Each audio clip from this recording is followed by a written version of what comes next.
I'm the artistic director, co-artistic director of Utopia Arts, which is a company that has been going in various forms since the early 1970s. It was perfectly clear that the mainstream and the hegemonic cultures of the papers saw the National Theatre as the Royal Shakespeare Company and the National Theatre in London, which caused a great sensation when it was opened. I remember how disappointing it was. And so I then argued that while they seemed to think there was only one national theatre, in fact there was a cross-country theatre provision, and which was composed of many, many different kinds of theatre makers, many of whom had been trained in theatre and then got no work at all in the industry, and who had fought and were fighting for the right for funding for the independent theatre sector and to be paid at least the union minimum wages to work in it. And we won that, though never enough money to do it properly, because the other argument was, what do you have a structure of excellence or a structure of provision?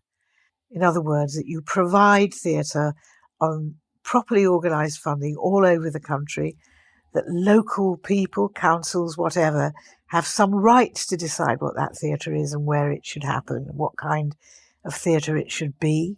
I was a member of Equity.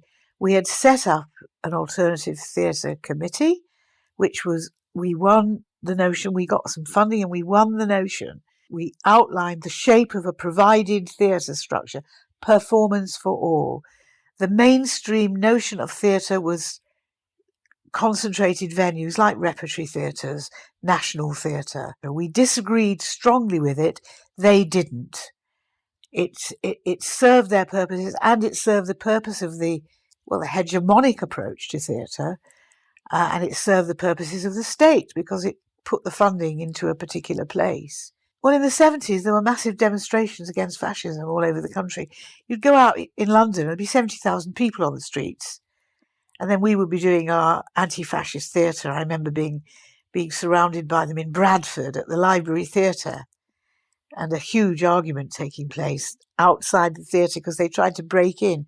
When the colleagues inside realised, well, they all came out and formed a picket line. And I went out with them because I wasn't in it. I directed it.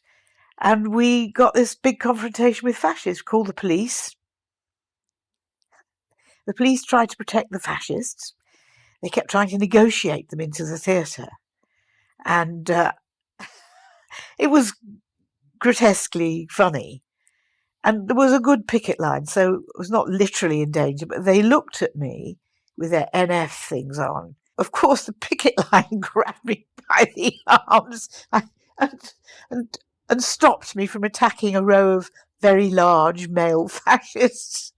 And the police started negotiating. And they said, "Will you let 8 in?" I said, "No." 7, no. That was roughly the conversation. They eventually got down to 2, and I heard the applause from inside the building. So I said, "Well, that's that then." And I said, "No, the show's over." At which point the fascists tried to attack us. In those particular days, we were doing staged performances of a very controversial kind in schools as well as in rep theatres or wherever it was we could get to. On the whole, we used theatre-type venues, some of them in trade unions, of course, too, but they were not participatory as such. This was in the 70s. But in the 80s, when I went to Banner Theatre, and that was at the invitation of a man called Charles Parker, who had made some radio productions called the Radio Ballads.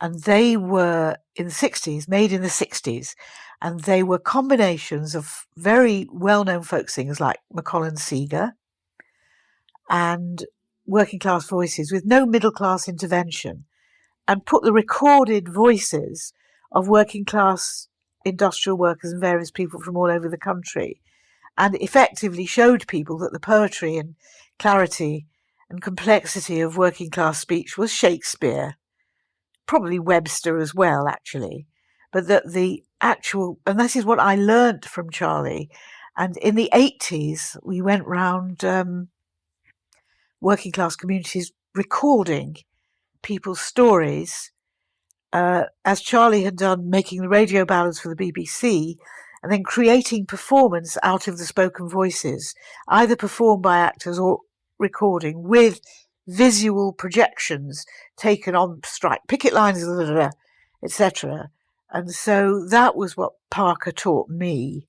And it was an extraordinary experience. I mean, I went to Corby Steelworks in Corby and spent 2 years there recording the steelworkers' stories and lives, because that particular, it's still there, Corby, but I think there is some steelworking still going on. I don't think the works themselves, but they had been kicked out of their jobs in Scotland in 1932. And there was a new steelworks built in Corby, Northamptonshire, which was right on the coast. And so they all walked down. They had no money, probably didn't have shoes in many cases, but they were all steelworkers, many of them trade union members. And they walked down from, was it Glasgow, to Corby on the northeast coast, a long way, and set up the new steelworks with unions and with everything. And the theatre company I was with, Banner Theatre, put me into Corby for 6 weeks, and I stayed there for 2 years on and off, and recorded the voices and lives of the Corby Steelworkers, which were, of course, extraordinarily powerful and fascinating. Different places. Some had come from Canada over to Scotland and then walked down. I'm a political theatre maker. I think protest is a bit superficial. I'm not a protester. I'm somebody who sits and looks. When you recorded the voices and speech of steel workers or coal miners or agricultural workers, you saw the real roots of English and the real roots of and complexities of language and knowledge, which is minimized in this country by class. And so as you went and listened to those people, you realized they spoke better English and thought more capably and harder than the ruling class. It was a deep process of language exploration, history, and the expression of histories through those languages, which are never in history books. And so I developed the technique, helped by Charlie, of asking one question, and then if it was necessary to ask another because they waited for it, you could eventually kick them into, or put them into, kick sometimes, into, it was not exactly a monologue, but a conversation which they led, because the stuff that they said was stuff I didn't know about. We did get allocated funding to the field of independent theatre, which the Arts Council didn't like, the government didn't like, but they did it. Well, it reflects rather badly on the government if absolutely everybody in theatre is unemployed, but if they take any notice. And we did have quite a good battle. And we had a battle in our union as well, because it was run by very right-wing famouses from 1932. They had set up the union. And when I joined in the 60s, they were still in power. And they were very right-wing and very elite. The whole issue of elitism and culture is very strong in this country. And so when we pitched in to get rid of the ultra-right-wing leadership of the union, we got a middle of centre leadership, which was better, and which did in fact acknowledge independent theatre. The Royal Court Theatre was the first gay, I don't think they were using that term, theatre company. And it was brilliant. And they hated my guts. I was, yes, insufficiently subordinate. And that was the joke of telling a woman who is sitting on the book, watching these very brilliant directors, Bill Gaskell, Peter Gill. They were brilliant. I learned everything from them. But that sexist, what would you call it, defensive wall had not gone. And so I was regarded as insufficiently subordinate. But I saw the best directors in the country working. They wanted women to be actors. And the same thing really in the RSC. But the actors in the RSC trained me. The directors, well, Trevor was all right. But as an assistant stage manager, I stayed there for nearly 2 years. Again, I watched all the most famous actors in the country acting away. And the directors were not particularly interested in an assistant female stage manager because there were no female directors there. Well, Boz Goodbody was there. She died. There were some assistant directors who were kind of around, but I could see we'd all had it. But I hadn't had it because I saw the best people in the country acting. Emrys James, Donald Sinden, Judi Dench, north, south, east and west of that. John Barton, the director, superb. And watching Twelfth Night, for example, being taken to pieces and realising the complexities of Twelfth Night were being unwound not by the director but by the actors. So that when I stood on stage night after night, clutching a prop and watching the actors act, I realised that the real analysis of the text was theirs. What the actors were doing was analysing, diversifying the nature of the characters. And so the character of Feste, played by Emrys James, diversed. It was the most extraordinary thing to watch. And watching Judi Dench doing it as well in Twelfth Night. And so I would go round the dressing rooms with their props and say, you know that bit where oh, sorry. No. And then they go, no, tell me. And so I'd give them a note and they would try it. I'd go back the next night with the prop, polite, and they say, you were right. That was a really good point. And they knew what they were doing. They trained me because they knew that as a woman, they really did know. I'm sure they knew that as a woman, I'd had it if I wanted to be a director.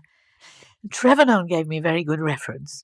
I think that it was an impossible situation, but he gave me a really good reference. And I thanked him. I wanted to leave. I got a hunk of money for leaving. Termination of contract. I seem to remember getting some money. I went off to the Lamb and Flag pub in Covent Garden and set up the independent theatre movement, really, with others. The alternative theatre, TACT, the Association of Community Theatres, and then we set up the alternative theatre from there, beginning of the 70s onwards. It was wonderful. It was really great. And we were all on benefits. And in those days, nobody blamed you if you worked for nothing on benefits. And I remember the benefits, the Labour Exchange called me in and said, aren't you looking for work? And I said, actually, I'm running a theatre company which will effectively give me work. And it did in the end. And I really have to be able to do this so I can build my career. And in those days, the early 70s, late 60s, they said, fine, and sent me home. When you talk about the 80s, you can see that the build-up to the 80s was as crucial as the 80s themselves. Because if we were running an alternative, an independent theatre industry, section of an industry by then, which we had fought for funding for in the 70s and got by the end of the 70s, and then began to argue for a properly provided, spread theatre structure, which still hasn't happened. Those things were for me, very linked together. And the issue of what women were doing, there was a women's theatre group, there were various women's theatres who were working all over the place. I literally didn't work with them. We all argued about the nature of gender and class. It was good. Because my experience of all of these movements, and it's happening now with the trans, there are big arguments about it. You can't do that. This isn't in this idea, and it takes maybe a year or two to settle down and get more integrated, and with good disagreements going on. And I think that's happening still, certainly in creative arts that I know about. And so those big rows we had about class, gender, etc. in the 70s and 80s were really useful.